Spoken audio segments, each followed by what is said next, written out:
used to believe love meant comfort. Quiet mornings, shared routines, dinners eaten in silence, not because we lacked words, but because we didn't need them. Or at least, that's what I told myself. Until I realized the silence wasn't peace. It was absence.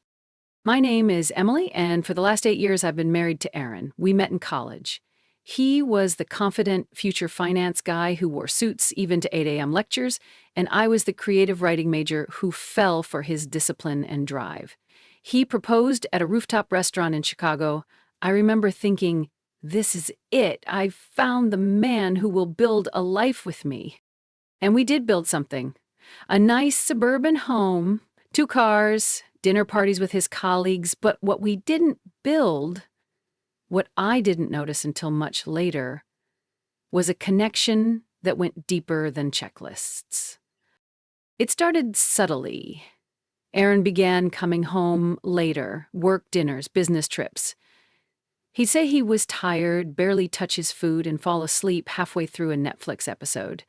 At first, I told myself it was just a phase. We were getting older, life was busier. But then birthdays were forgotten. Conversations turned into transactional check-ins. Did you pick up the dry cleaning? We're out of eggs. What time's your dentist appointment? I felt like a roommate, an assistant, not a wife. Enter Daniel Walker. He was Aaron's boss. I first met him at a company dinner party I had no desire to attend. I wore the red dress Aaron once said made me look too eager. But I didn't care that night. I wanted to feel seen. Daniel was charming, but not in a sleazy way. He wasn't loud or commanding like Aaron in board meetings. He was calm, observant. When we shook hands, he looked me in the eye. Really looked. Emily, right? Aaron's told me you right. I blinked. Aaron had mentioned me? Yes, I used to. Not much anymore. That's a shame. Writers shouldn't stop writing. It was a simple comment, but it hit me like a gust of warm air in a freezing room. He remembered. Aaron barely even asked about my writing anymore. Later that evening, I was standing alone by the dessert table, trying not to feel awkward, when Daniel approached again. Not a fan of these events? Is it that obvious? He chuckled. I only come for the tiramisu. I laughed. We chatted. He asked questions, not just polite ones, but real ones. What kind of stories do you write? Do you ever think about publishing? What inspires you? Questions Aaron hadn't asked in years. When we got home that night, I brought up the conversation. Daniel's interesting, I said, testing the waters. Aaron shrugged. He's intense, perfectionist, but he gets the job done. He asked about my writing. Aaron raised an eyebrow. Huh, must have been a slow night. That stung. A few weeks later, Aaron left for a week-long trip to Denver. We barely spoke while he was away. I sent him a photo of a painting I made. No response. I tried calling twice. Voicemail. One rainy Wednesday, my phone buzzed. It was Daniel. Daniel, hey, hope I'm not intruding. Just wanted to check if you'd be interested in helping with a write-up for our company newsletter. We're trying to feature stories from employees' families, too. Aaron said you used to write professionally. My heart skipped. Sure, I'd love that. We started emailing, then texting. I helped him edit the article. He praised my word choice, said I had a voice that was warm and clear. I smiled at my phone in a way I hadn't in years. One night, after we finalized the draft, he texted, Daniel, by the way, that red dress at the dinner party, you owned the room. Just thought you should know. I stared at the message for a long time. I didn't reply, but I reread it. Again and again, the next few weeks became a strange blur of emotions. Every time my phone buzzed, my heart raced. And yet, I didn't stop. I told myself it was harmless, that we were just talking. It wasn't like I was sneaking around. Daniel wasn't flirting, not directly. He was just kind, the kind I hadn't experienced in years. Then came the Wednesday lunch. He invited me to meet him at a small Italian place downtown to celebrate the newsletter launch. I hesitated, but I said yes. I wore that same red dress. He noticed. You wore the war paint, he smiled.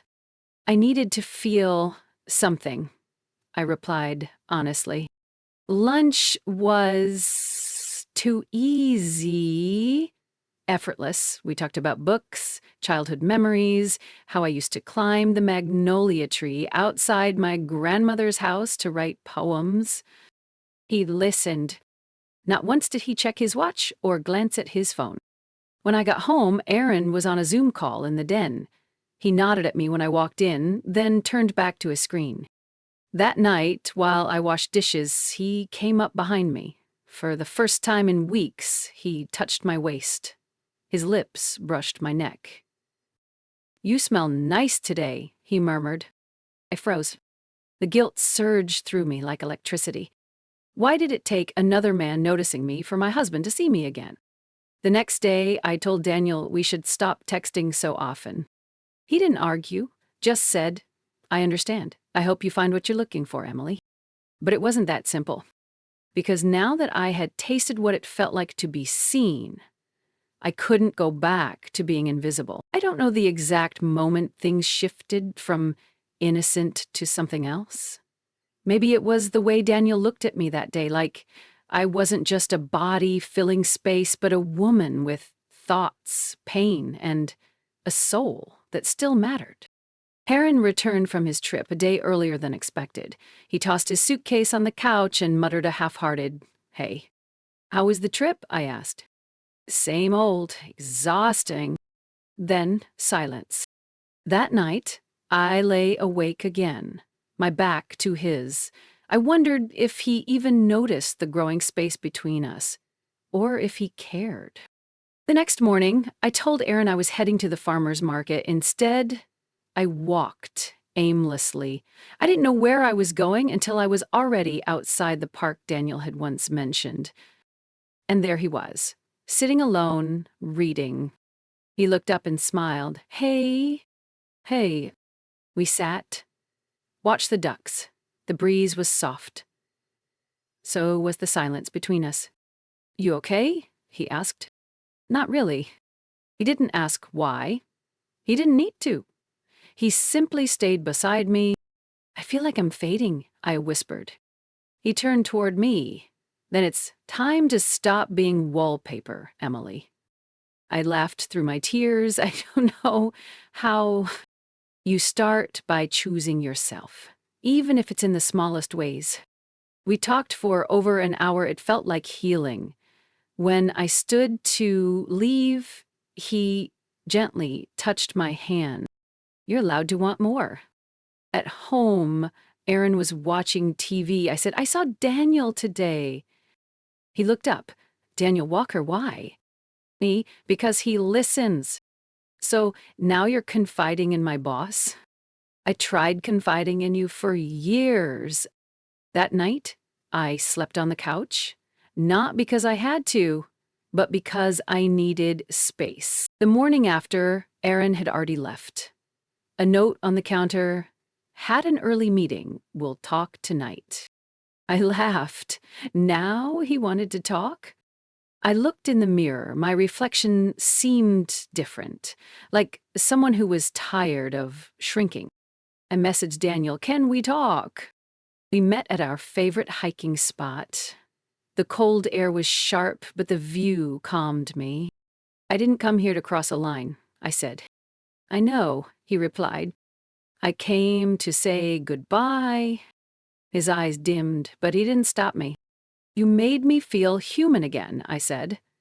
"But I need to leave my marriage for me, not for someone waiting on the other side." Daniel nodded. "You're a good woman, Emily." We hugged. Just a hug. But it held everything. That night, I packed my things. When Aaron came home, I said calmly, "I'm leaving." Because of Daniel? No, because of you. Because I gave you years of silence and you didn't ask once what was wrong. For the first time, he didn't deflect. "Where will you go?" "I'll figure it out. I need to remember who I am." "I hope you find it," he said. "It's been 6 months. I live in a tiny apartment with mismatched mugs and peace. I write again. I smile again." Daniel and I haven't spoken, and that silence feels sacred. Because sometimes the person who saves you isn't meant to stay. They just open the window and remind you the air is still sweet